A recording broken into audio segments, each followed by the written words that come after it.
Okay, kids, welcome back to the big board. So, Iwo Jima, iconic battle of the Pacific War. I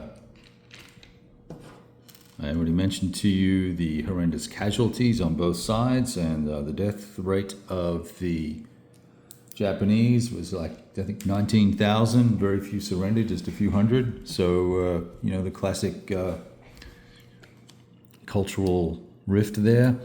I guess I should check and see how many VPs I actually got. Just make sure that I didn't lose too badly. So yeah, I think we got into the range of being successful. 13 was well done, a solid performance. Neither here nor there. We it took a lot of losses, and even though it's so abstract, you're forced to push, right? You're forced to push and make choices, and so it was attack with a dude, where I knew that I was going to have a very high percentage chance of receiving an A1, D1. You got to go, right? Got to go. If you're going to win the game, beat the solitaire machine, all the rest of it. So, big thing for me for any solitaire game, regardless of who's making it, where it's from, what the theme is, what the topic is, do I have any choices and any agency, or am I really just rolling dice for the solitaire system, and it's having all the fun, and I'm just a little die roller for it. This game is clearly not in that bucket. This game does give you agency and choices, and along the way allows you to pull out or tease out some of the issues that might have been faced in this particular conflict. So there's a sense of urgency to capture certain key locations by certain turns, such that you pick up the extra VPs, because a casual playthrough and not worrying about the turn-specific VPs, it's going to mean you're probably going to end up doing just okay, if indeed you win at all, right? So there's that. So I like that, and I think there was a sense of urgency with this particular battle, that Iwo Jima was key and critical, and they need to get these airfields, and certainly wanted to defeat the Japanese sooner rather than later. Now, as for loss mitigation, I'm not sure how heavily that played into decision making in the actual historical conflict. Certainly weighed on my mind when I was making choices. A couple of times I could have gone for some attacks that perhaps I should have taken, but I did not, just because I knew it was a high chance of a loss, and not necessarily a high chance of doing any damage to the enemy. So there's that. Now, the cool thing with this being a solitaire game, Japanese really don't do anything. They sit there and take it on the chin. They will bombard you during the bombard phase, and they will conduct raids at the very end of the turn, which has a nice way of throwing the crowbar into your plans for the following turn. Very annoying when that happens, particularly when they roll extremely well, and every unit they're adjacent to takes step loss, and in some cases they'll actually kill a unit entirely. Now, there's no penalties for taking losses, but the penalty comes in the time lost, getting it from the recovery box over to here and then onto the map. And that does take some time. And as I mentioned previously, there's this little die roll mechanic that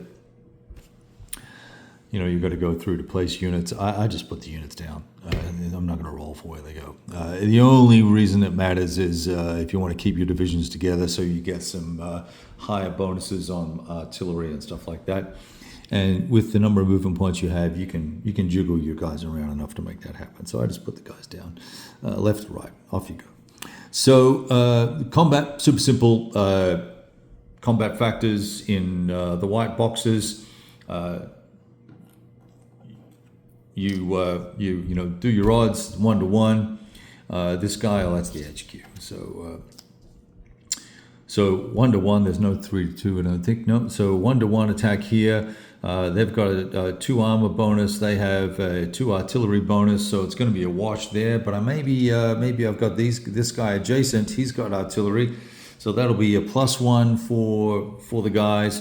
and we would roll the dice. After we looked at the terrain, though, we would see that, a white dot. Can we see that down here? No, we can't. There we go. It's going to be a -1, so that means that's actually going to be a wash there, right? So now if I had another unit, let's see, here, we could pick up the bonuses from that guy, as long as they're adjacent to the attacker. I think it's all that matters. Sorry, to the defender, that's all that matters. And I would actually have to check now. It seems silly for me to say that I have to check. In fact, I will. Stand by.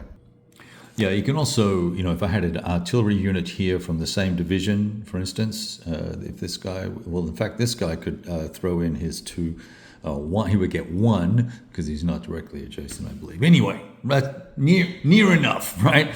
I just follow the rule book as we go through it, and now I'm trying to recap it all and recount it, and I don't want to make things up. So let's just say that it's a pretty straightforward, simple combat system. I love the way things are laid out here on the map. The map's pleasant enough. It's just a nice little thin map, nothing to get right home about.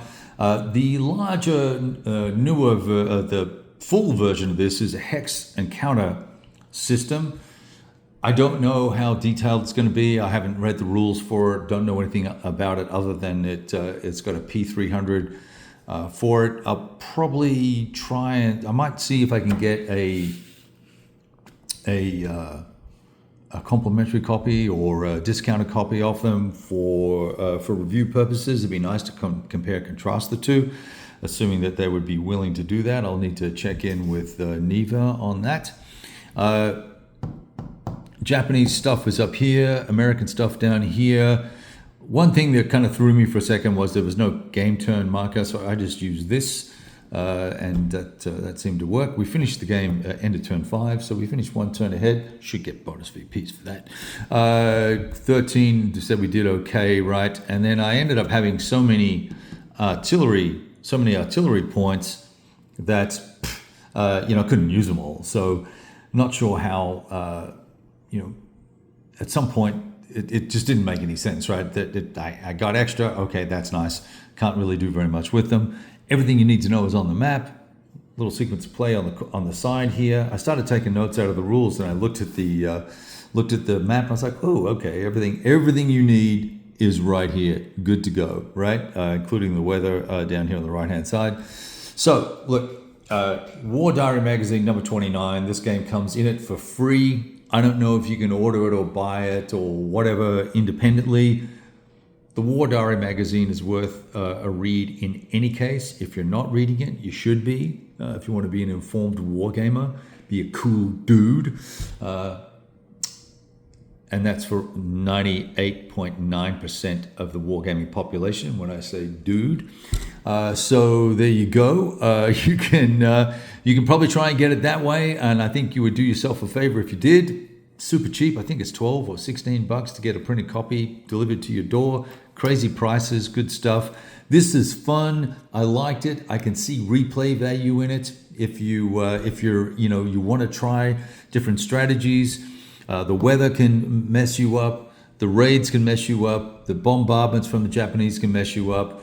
Your choices about where you go and which direction you go first can mess you up or help you be successful. So overall, a good solid war game on Iwo Jima, solitaire system.